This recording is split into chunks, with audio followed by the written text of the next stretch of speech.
guys! Today I have DIY summer decorations to show y'all.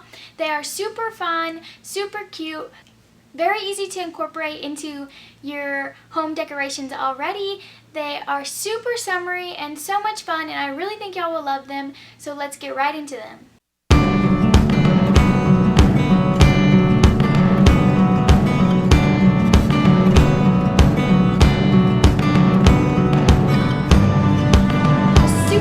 Watermelon welcome mat. The things you will need are, of course, a welcome mat, some paint. You want red, green, and black paint. If you want a lighter red to make it more like watermelon, that's what I want. I'm going to mix it with some white paint, so you might want some white paint too. The type of paint you need is dependent on the type of mat you get. If you get one that is really soft like fabric, then you probably want to get some fabric paint. If you get one that's more harsh, you might want to get some outdoor paint. It really just depends on what kind of mat you want and how long you want the mat to last. I just want it for the summer, so I'm just going to use some plain acrylic paint. And then the other things you will need are something to put the paint on. I like to just use an old grocery store bag because I throw them away anyways, so it's a great way to recycle these. And then you will need some scissors and a sponge. Okay, so the first thing you're going to want to do is cut your watermelon shape out of the sponge. You can stencil it on there if you'd like, but I think I'm just going to freehand it. So you want to have, I'm going to cut mine into two pieces where I will have the green part, where you have the green part of the watermelon and then the actual watermelon itself.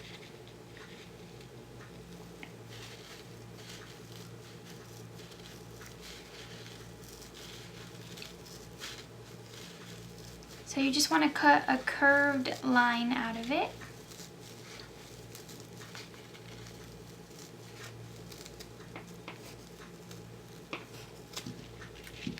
There you go. It doesn't have to be perfect like I said. And then you want to cut off the corners because they are usually round.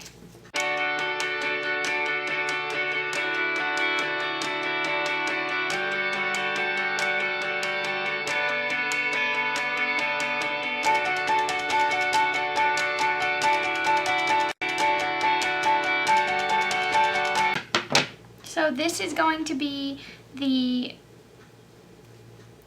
green part of our watermelon, and then this part will be our actual watermelon. I'll cut it out right now.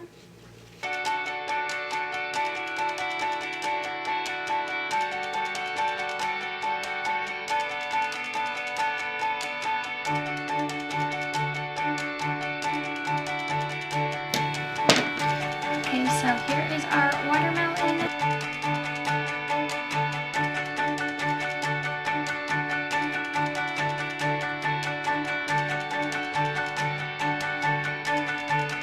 So now I'm going to take a piece of the scraps and use that to make the seeds. So you just want to cut a little piece off. It doesn't have to be perfect or anything because I think the seeds will. And then you just use this to stamp on the seeds. Now we're going to get our paints ready.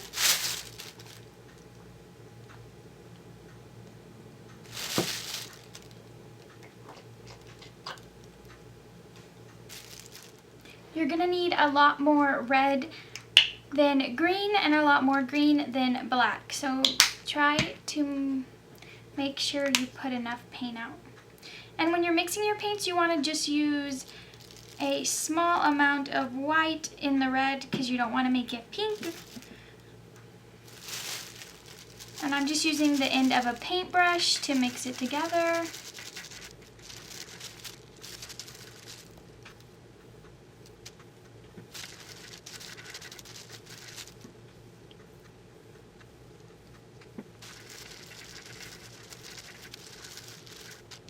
Okay, I think that's a good watermelon color. And then my green, I already have a pretty vibrant green, but if you don't, you can just add some white into your green paint as well.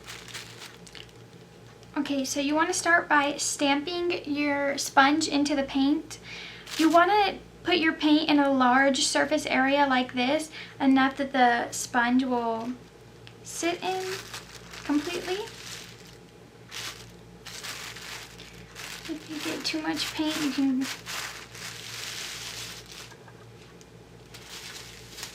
Okay, then you're going to take your sponge and you're just going to press it down. Make sure you press it down on all sides so you'll get an even.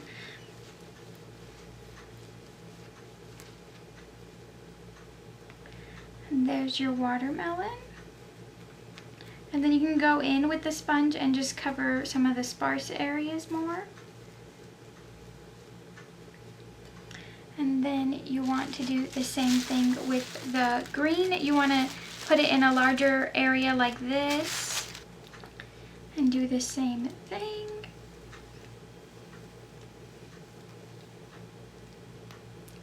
Just like that. And then the black as well. You don't need very much black paint, so.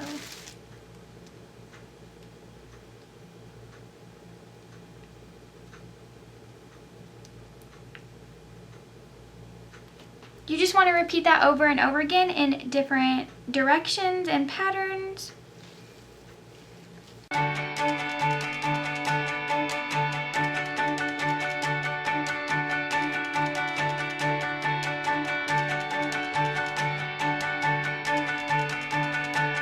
And you can kind of manipulate your tools to create like a better U shape like I did just there.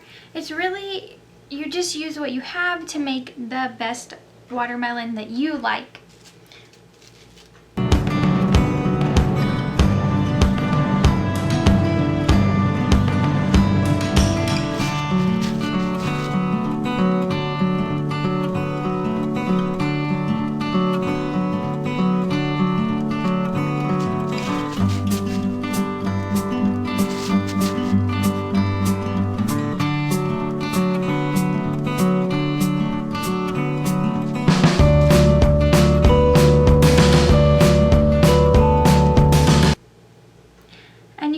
In a specific pattern if you want. You could line them all up, or you could do zigzag, but I'm just going to randomly put them all over the mat.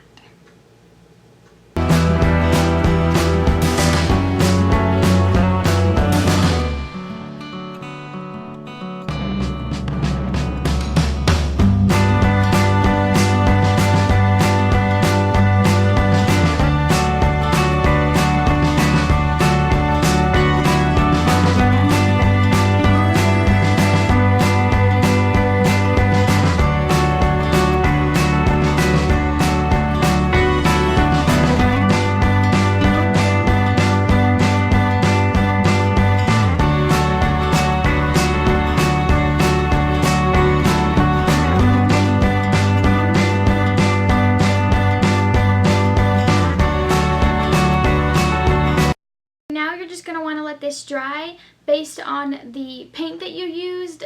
The paint bottle should have a recommended drying time, and then you can just set it out your door. It is super cute and super summery and a lot of fun, so I really hope y'all enjoyed it.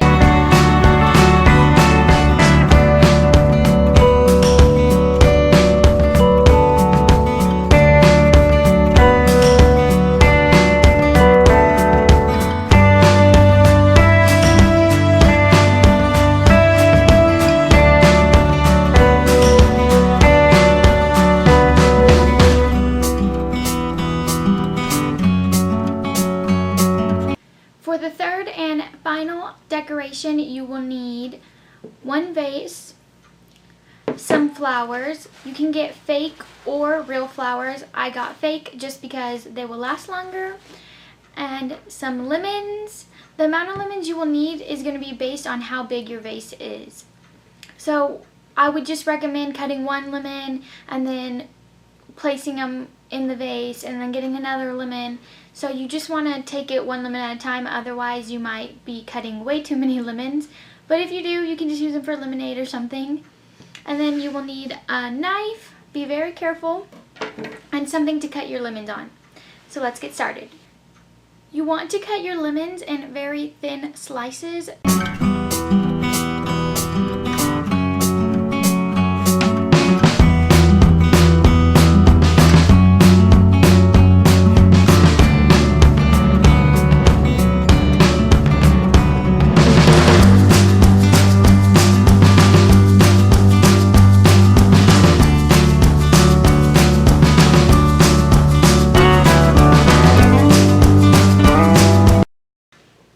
So what we are going to do is take our vase and our lemons, and we're going to place our lemons in our vase.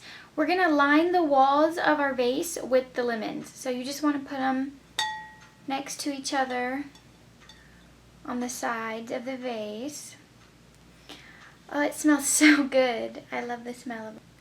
The lemons will kind of create a suction around the vase, so you just have to push them hard against it, and they should stay pretty well.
So I only ended up using 2 lemons on my vase, so if you have a vase that is similar in this size, then maybe you'll only use 2. I use lemons about this size.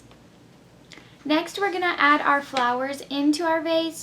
You do want to be careful because your lemons might fall if you're hitting them too much with your flower stems.